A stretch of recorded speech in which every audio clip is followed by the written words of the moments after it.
Et bonjour à tous, aujourd'hui très heureux de vous retrouver sur un BTC qui correspond et qui répond parfaitement à nos analyses, c'est-à-dire qu'on avait vu ensemble une flat en running, vous voyez ici en jaune A, rebond de B et puis après retracement de C, point d'achat posé aux 63 000 $, et c'est-à-dire un top de B aux alentours des 69 000 $ comme on le voit. Tout a déjà été vu à l'avance, donc ceux qui ont vu la vidéo d'hier, eh bien vous le savez, mais les nouveaux sur la chaîne, eh bien regardez, c'est très propre, 10 jours à l'avance parce qu'au moment où je parle ici, on est le 11 novembre, on retourne à cette période-là, on agrandit l'écran, à ce moment-là, il n'y a pas encore le pump, il n'y avait pas eu ce nouvel atterrissage aux 69 000 $, on voyait n'empêche, eh bien le top ici d'une B et le retracement, c'est-à-dire les dernières bougies rouges qu'il y a eu hier, eh bien s'effectuer, c'est-à-dire hop, on va chercher les 69 000 ici comme on le voit, et par après réaction baissière, ce sont les belles petites bougies rouges qu'il y a eu pendant 4 à 8 heures grand maximum. Boum, on va rechercher les 63 000 points d'achat sur ce niveau et maintenant, eh bien, on attend le rebond. On va regarder d'ailleurs durant cette vidéo aussi, donc on va bel et bien, je montre comme ça, vous le voyez clairement, on va bel et bien chercher ici les 69 000 $ comme on le voit. Regardez à droite, on peut regarder bien, les chiffres qui sont indiqués. Le rebond va bel et bien chercher ce top-là. On parle bien de ceci, le dernier top qui a été fait par le BTC et par après la correction, c'est-à-dire la chute du mouvement qui va chercher le bas de la C et bel et bien dans cette zone des 63 000 $. Zone d'achat, on va regarder aujourd'hui comment ça se passe, comment modifier son stop loss si c'est déjà intéressant de le faire pour les plus agressifs, les plus défensifs, etc. Bref, on va regarder le trade et surtout du coup, nous, ce qu'on attend, c'est la hausse en fait. Ça a déjà été fait hier par rapport aux objectifs, les TP à placer, etc. Mais on attend ça en fait. On attend un énorme pump du BTC. Et quand je dis énorme, en fait, vous n'êtes pas prêts. On voit un BTC aller à beaucoup plus haut que 100 000. On voit à 200 000, 300 000, 400 000 pour ce cycle haussier. Et d'ici 6 ans, ceux qui n'ont pas vu ma vidéo, pour 2 halvings à venir, on voit le BTC à 2 millions d'euros, le BTC. Ceux qui n'ont pas vu de cette vidéo, de toute façon, c'est avec la miniature, c'est écrit 2 millions. Je vous invite à la regarder parce que c'est intéressant, non pas pour vous faire FOMO et vous dire achetez tout et vendez votre maison, votre voiture et n'allez plus jamais au restaurant. Non, l'objectif, c'est juste de vous dire soyez patient parce que les perspectives haussières du BTC, personne n'ose en fait annoncer des prix pareils, mais c'est pourtant ça, dans la théorie statistique, d'accord? C'est pas sorti d'un chapeau. Donc clairement, je vous invite à aller voir cette vidéo, comme ça vous avez un ordre d'idée du prix atteignable. Et je sais, 2 millions, ça fait peur, ça fait pas peur, mais ça choque. Et on se dit non, c'est pas possible. Il y en a qui vont me donner la valorisation de telle chose, par exemple, je sais pas, de la bourse ou quoi que ce soit, etc., etc. Et pourtant, c'est un prix statistique réel. D'accord? Donc, à voir la dévaluation du dollar, également la place que prendra le BTC dans le monde, peut-être beaucoup plus importante que ce qu'on imagine. Et bref, on verra comment ça se passe, mais le prix théorique, c'est d'atteindre les 2 millions d'ici 6 ans. Donc, peu importe. Nous, on est sur ça, on est sur notre pattern parfaite, on est sur l'entrée. Tout ça va être analysé, vous le savez, mais juste après, ça ne change pas la toute petite intro.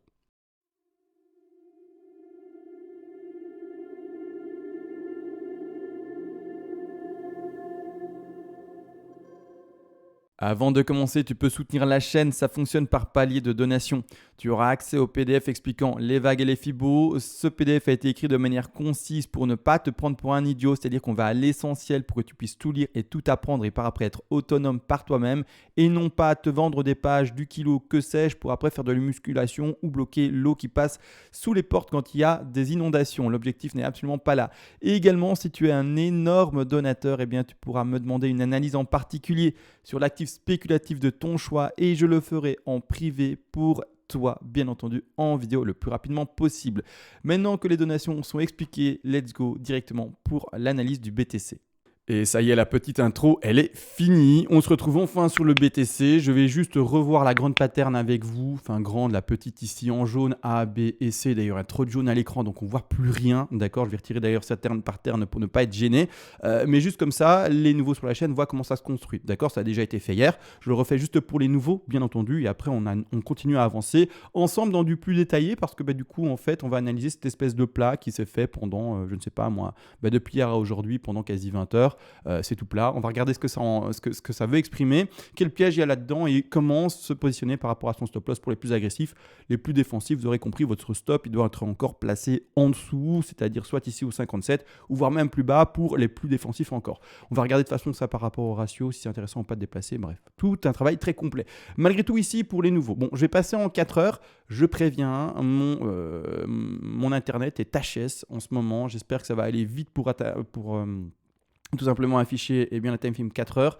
C'est une catastrophe en ce moment, mon PC lag, ou c'est peut-être en fait mon internet qui est pourri qui me fait penser à ça. Il y a un technicien qui vient demain à la maison pour voir qu'est-ce qui se passe, parce que c'est une catastrophe, d'accord, c'est une catastrophe. Clairement, en ce moment même, pour poster des vidéos en privé, j'utilise mon 4G du téléphone. C'est une cata. Bref, ici j'ai un peu d'internet avec le Wi-Fi, donc j'en profite. Malgré tout, hors vie privée, on part sur l'analyse. Comme dit, comment on a trouvé en fait ce top-là, d'accord? Comment on a trouvé ces fameux 69 000 $? Comment est-ce qu'on va par après, on a dit que ça allait, dans cette pattern-là, chuter et qu'on allait acheter les 63 000, d'accord? Comment? Tout simplement, je le rappelle, on place son Fibonacci ici comme suit. On va chercher les 123, comme on le voit ici, 123% de Fibonacci, et par après, la correction vers le bas. Donc, juste pour le montrer, hein. Désolé pour ceux qui ont vu la vidéo d'hier, mais c'est important que les gens qui arrivent puissent voir les outils utilisés et comprendre la construction de tout cela. Donc ici, il n'y a pas un moment où je le place bien quand même sur les 123, parce que c'est une catastrophe. Là, on n'est pas dessus. Il n'y a pas un moment, je fais play juste 2 secondes. Ah voilà, super.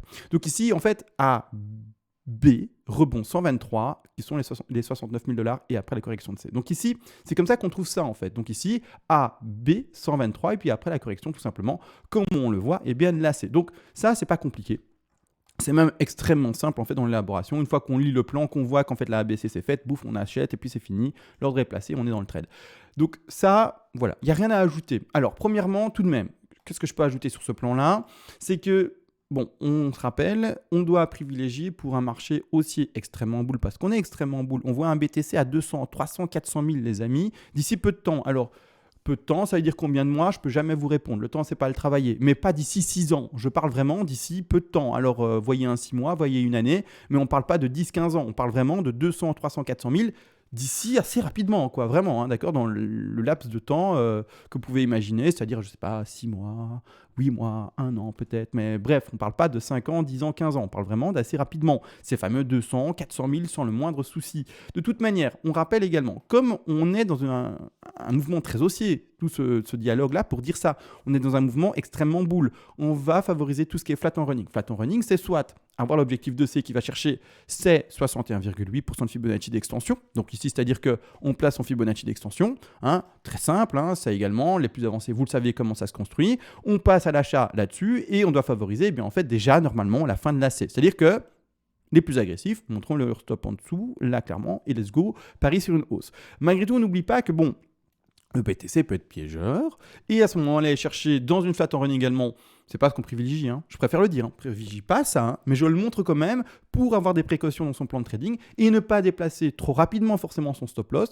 À ce moment-là, se faire sortir du trade alors qu'il y a une opportunité de hausse méga intéressante qui peut aller chercher, on a déjà vu ça hier, les 200 000 et donc avoir un ratio, mais juste de folie, d'accord, un rendement, un multiplicateur de fou. De cette manière-là, de toute manière, on n'oublie pas qu'on peut aller chercher les 100 et dans le cas, alors là, on ne le privilégie pas du tout. Mais vraiment pas du tout, mais après, si ça devait se passer, pourquoi pas. Les plus défensifs, faire attention au 123, voire même au 161,8 dans le cas d'une flat en étendue. Bon, comme dit, retour à 54 000, c'est pas que j'y crois pas, mais c'est pas ce qu'on doit favoriser dans ce cas-là, avec l'élaboration d'une flat en running, etc. Flat en étendue dans un marché aussi boule, personnellement, je l'ai vu que très rarement, voire en fait jamais, hein, en fait, tout simplement sur le BTC. Donc, c'est-à-dire que, voilà, on va vraiment favoriser ce point d'entrée. Malgré tout, je vais montrer à quoi s'attendre si jamais ça devait descendre plus bas. C'est pas ce qu'on favorise, j'insiste, mais il faut faire tout ce travail de fond pour pouvoir être préparé plus tard. On prévisualise les choses. Si les choses se passent, on sait comment réagir par après. Si en fait on n'a rien travaillé avant, que les choses se passent et en fait on se dit ah mais qu'est-ce qui se passe? Ben non, travaille avant, comme ça tu sais ce qui se passe si les choses doivent se passer, d'accord? Tout simplement. C'est-à-dire qu'à ce moment-là, bon, imaginons que cette affaire-là doit baisser. Est-ce que le rebond déjà là maintenant est satisfaisant? C'est-à-dire que si ça doit baisser, il faut compléter premièrement cette vague-là en 5 vagues. Pour le moment, il y a 5 vagues pour baisser. Bon, ok. Il y a une construction assez longue ici. On va voir que pour ma part, normalement, on va construire une, 2, 3, 4 et 5 et qu'on pump et qu'on est déjà dans une phase de pump. Mais si jamais CM1, t'es bien gentil, mais en fait, tu te trompes et tu t'es gouré. Parce que, voilà, là, elle est toute courte, pardon, qu'elle ressemble à rien. Effectivement, elle n'est pas jolie. Mais peu importe. Et qu'en fait, elle doit s'étendre plus longtemps. À partir de ce moment-là, comment construire ça? Une C, ça se fait en 5 vagues.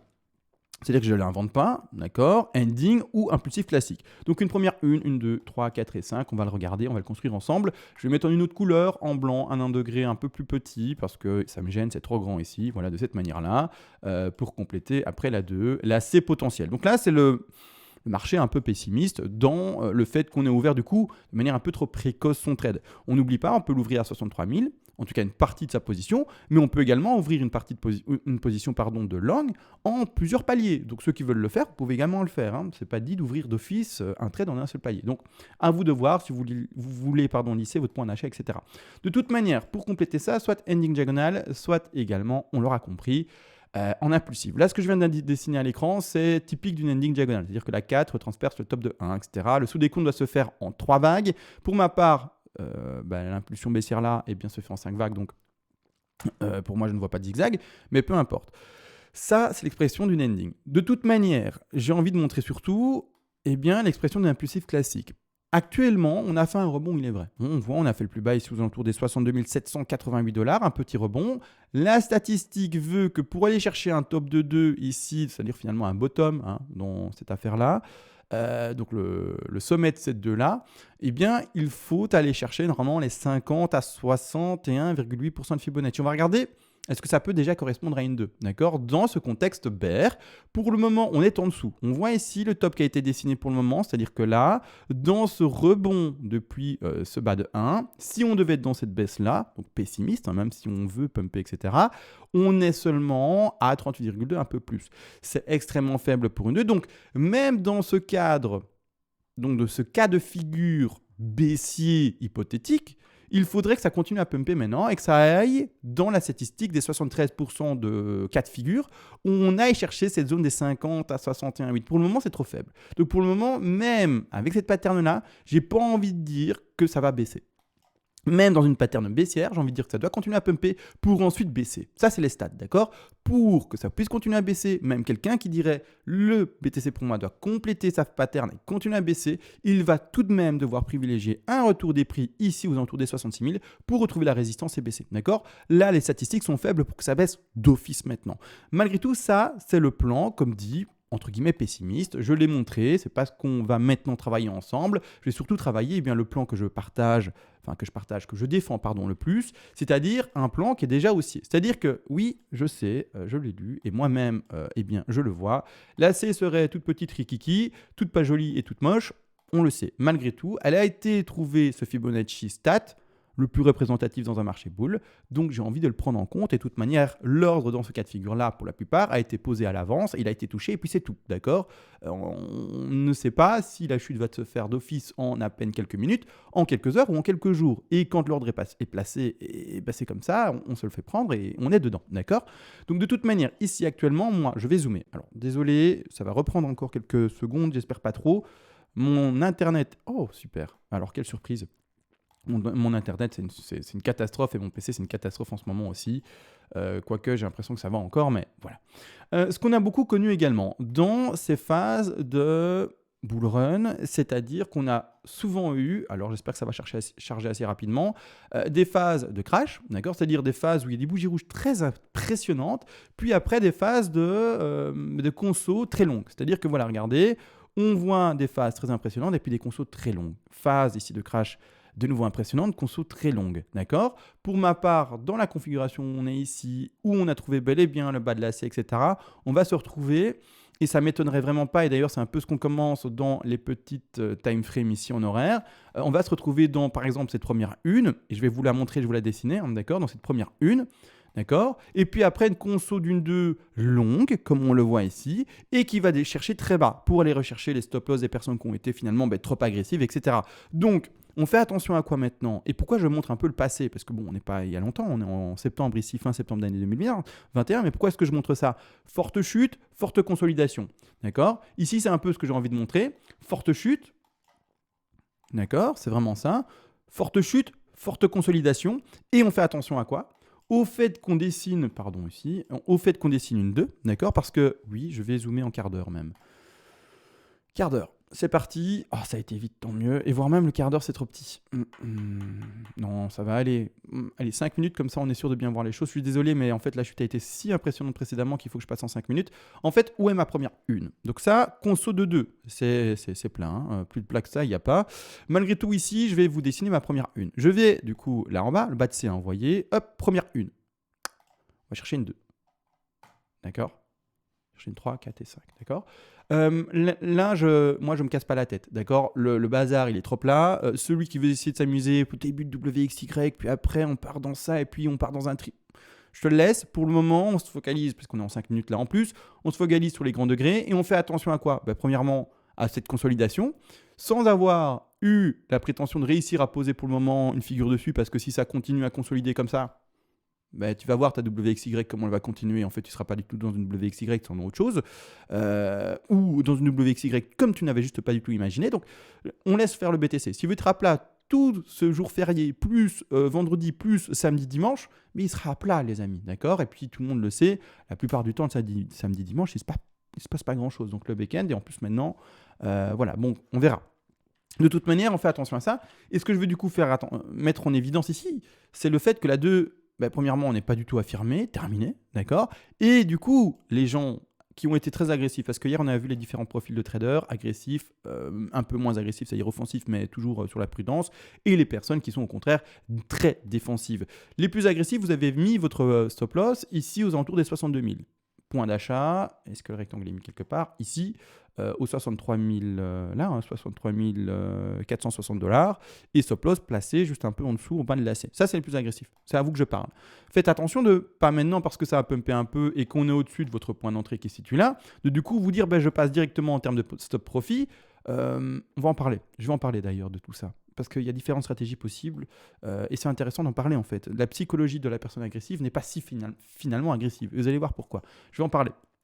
Mais c'est-à-dire que voilà, si tu montes trop vite ton stop, malheureusement, chasse au stop et tu te fais sortir. Chasse au stop, et c'est-à-dire qu'en fait, ça va peut-être corriger comme ça. Ne pas aller rechercher un plus bas, comme on l'a vu dans la pattern, il y a de ça 2 à 3 minutes, grand maximum, il me semble. Et puis finalement, pumper. Donc aller chercher une 2 très profonde, en dessous des 50, 60 et 1,8. Et n'empêche, pumper par après. Chasse au stop, comme dit. Et puis après, on va chercher la 3, la 4 et la 5 qui sont posées là de manière complètement aléatoire et complètement ridicule. Elle ressemble à rien, mais on s'est compris. 3, 4 et 5 pour la pattern qui suit. D'accord? Donc, faites attention à ça, c'est le plus important. Pour le moment, on est en conso sur un bottom hypothétique. Je préfère le dire. On ne lit pas l'avenir ici. Celui qui vous dit c'est un bottom sûr, c'est chelou. C'est même bizarre pour utiliser un terme plus français que chelou. Et pas du verlan, mais on s'est compris, d'accord? Également, du coup, pour revenir sur cette stratégie de trading, la personne qui, parce que du coup là le rectangle est mal placé, je le mets plus ici, comme ça on le voit à l'écran, la personne qui a mis son stop là, de manière très serrée, d'accord? Elle rentre sur le trade là, elle met son stop juste en dessous, comme on l'a dit hier, etc. Bottom connu peut-être, etc. Maintenant elle voit que ça pump et qu'on est au-dessus de son point d'entrée, qu'est-ce qu'elle fait? Potentiellement, elle se dit, voilà, let's go, moi je vais là en haut. Comme ça, de cette manière-là, je ne risque plus rien. Alors, comment ça, elle ne risque plus rien? C'est-à-dire qu'en fait, comme elle est rentrée un peu comme un scalpel, elle est rentrée vraiment à 63 000 et quelques. Comme elle a mis déjà son stop de manière très serrée, la bande sous au moment d'ouverture de son trade, et comme on est déjà au-dessus, qu'est-ce qui se passe? Si le cours va chercher un bas de 2 comme expliqué, et qu'on allait en dessous de ce stop loss là, au pire en fait il perd rien dans ce trade là, d'accord? Il va faire quoi? Même un léger bénéfice par rapport au stop loss anciennement qui maintenant devient un stop profit. Il va plus arrêter une perte, il va arrêter du coup un profit, et donc on ne l'appelle plus par cette dénomination de stop loss, mais de stop profit. Il va engranger un bénéfice, cette sortie de position. Ce stop profit, du coup, va vous faire permettre de sortir de position et de ne plus avoir aucun risque, en fait, avec ce trade-là. Malgré tout, le jeu, à ce moment-là, c'est de réussir à re-rentrer dans le trade. D'accord? Parce que c'est-à-dire que si ça chute, et que vous n'avez pas anticipé la chose, que vous n'êtes pas présent, peu importe, vous avez compris que ça chute, ça vous fait sortir du trade. Si le cours est très rapide, très réactif, et qu'en fait, vous n'arrivez pas à re-rentrer dans le trade, c'est-à-dire que si le cours fait ça en 15 minutes, disons, bougie rouge, et puis qui rebondit, boum, en 15 minutes après, bougie verte, comme il peut le faire, il n'y a pas de problème, il peut faire des choses pareilles, et boum, il est en haut, vous aurez été chasse au stop profit dans ce cas-là, pas de perte, très bien, mais surtout, vous allez louper potentiellement, toutes les flèches dégueulasses, excusez-moi, potentiellement en fait toute cette hausse-là. D'accord? Et c'est-à-dire tout le plan de trading et tous les TP, en 5 minutes je vais jamais y arriver, tous les TP qui ont été déjà, j'espère que ça ira vite, tous les TP qui ont déjà été placés vraiment plus haut, et donc tous ces rectangles rouges. On joue quoi? On joue tout ça. Donc si vous êtes trop, pas gourmand, mais si vous êtes trop sur trop précis en 5 minutes, parce que là on était en 5 minutes pour l'analyse, et que vous jouez un mouvement si important, voilà, il faut comprendre que parfois, il faut laisser un peu de battement, d'accord, à son stop loss, à son stop profit également du coup, pour pouvoir essayer de rester dans ce trade. Parce que rien ne vous assure que si vous avez été sorti tout de même avec ce bénéfice. Très léger, d'accord, très léger de stop profit, donc pas de perte. Mais rien ne vous confirme que vous allez réussir à réitérer le coup, à réussir à re-rentrer dans un trade parfait.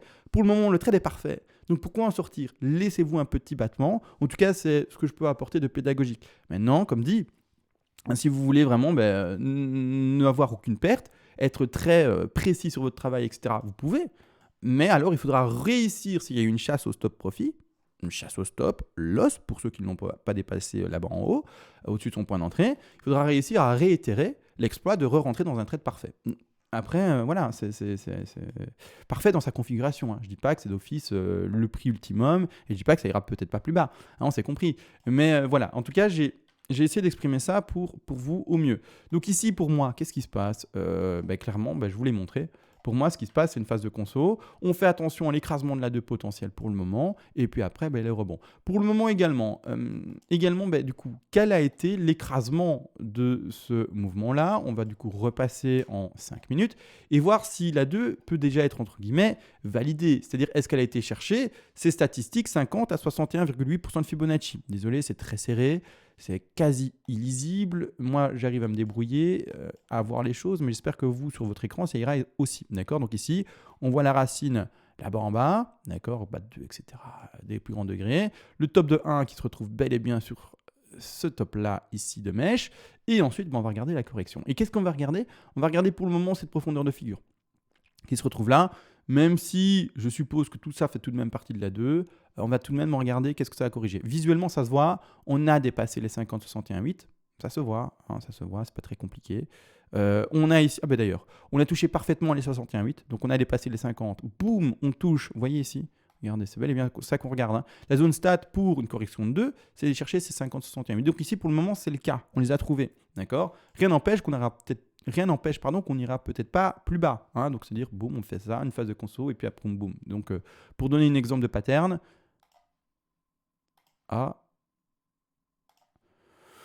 que sais-je, je ne l'ai pas compté, je ne l'ai pas travaillé, mais pardon, je regarderai peut-être le RSI après, mais je trouve que ce n'est pas pertinent de le faire maintenant. C'est quasi une perte de temps. B et C, d'accord. Et encore là, je regarde vite le...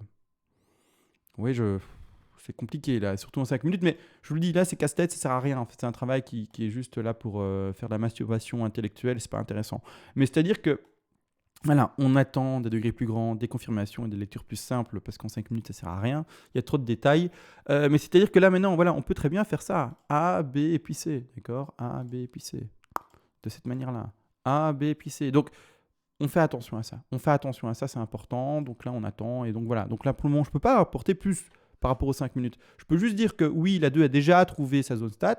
Pour le moment, du coup, si la figure devait continuer, d'ailleurs, on fait toujours des plus bas en 5 minutes pour le moment. Donc ça semble pas être mauvais pour continuer à valider la 2 plus loin. Mais donc, on fait vraiment attention parce que pour moi, la 2 n'est pas finie. Enfin, en tout cas, elle ne semble pas être finie. Donc, on fait toujours attention à ça, à cette fameuse bougie qui va aller chercher plus bas, d'accord? Donc là, c'est un peu long ce que j'explique alors que je trouve ça tellement simple. J'espère que c'est pas rébarbatif et ennuyeux tout de même. Et puis après, on construira la 3, la 4 et la 5 ensemble. Je ne vais pas être beaucoup plus long. Aujourd'hui, il n'y a pas grand-chose à dire. Le cours est extrêmement plat. On a vu tous les mouvements parfaits. J'ai expliqué le mouvement baissier potentiel qui n'est pas à privilégier, mais qui est possible. Et donc, faites attention à votre stop loss. Tout ça a déjà été expliqué dans la vidéo d'hier. Donc, ceux qui se demandent mais de quoi tu parles CMA, regardez la vidéo d'hier. Vous avez juste une vidéo avant et vous aurez toute l'expression du stop loss, des TP placés, tout ça, bien entendu, vous le savez. Mes vidéos, c'est important de, entre guillemets, toutes les regarder. J'ai conscience qu'on ne peut pas toutes les regarder parce que il y en a quasi tous les jours. En tout cas, ça va revenir à mon avis vu la volatilité du BTC en retour. Mais en fait, mes vidéos doivent être prises comme premièrement quelque chose de pédagogique et comme chaque fois complémentaire à ce qui s'est déjà passé. Si on ne suit pas l'histoire, on ne comprend rien. D'accord? On ne comprend rien, on ne sait pas où est-ce que ça va. Il faut suivre une logique qui est expliquée dans chaque vidéo, une construction de plan qui est expliquée dans chaque vidéo. Et si vous loupez un épisode, il se peut que vous loupiez un épisode important pour la compréhension de la suite. Et à ce moment-là, c'est dommage, vous ne comprendrez jamais la suite. D'accord? Donc, on fait attention à ça, bien entendu, pour la compréhension du travail que j'essaie de transmettre sur YouTube. Maintenant, tout a été dit, il me semble. c'est pas important de regarder d'autres indicateurs. C'est-à-dire, c'est pas important de mettre Ishimoku selon moi. Ishimoku est au-dessus, il toujours boule, etc. Que ce soit dans le time frame weekly ou daily, que ce soit également des rubans ou quoi que ce soit. Pour le moment, tout se passe bien également. J'ai regardé ça en fait avant la vidéo. Il n'y a rien à. Il n'y a rien, tout est boule. D'accord, tout est boule pour le moment, il n'y a rien à voir. Donc je reste sur mes Elliott Wave, ce sur quoi je suis focalisé. Malgré tout, je vais vous laisser. Bonne soirée à tous. Bon long week-end à tous si vous le prenez, bien entendu, et si vous pouvez vous le permettre, bien entendu. Tout dépend des métiers. Il y a des personnes qui sont de garde ou des choses comme ça, hein, bien entendu. Hein, les médecins, les kinés, les pharmaciens, peu importe, ça dépend votre métier. En tout cas, je vous souhaite tout ça du mieux possible, le meilleur week-end et on se voit à la prochaine. Et sur ce, ciao.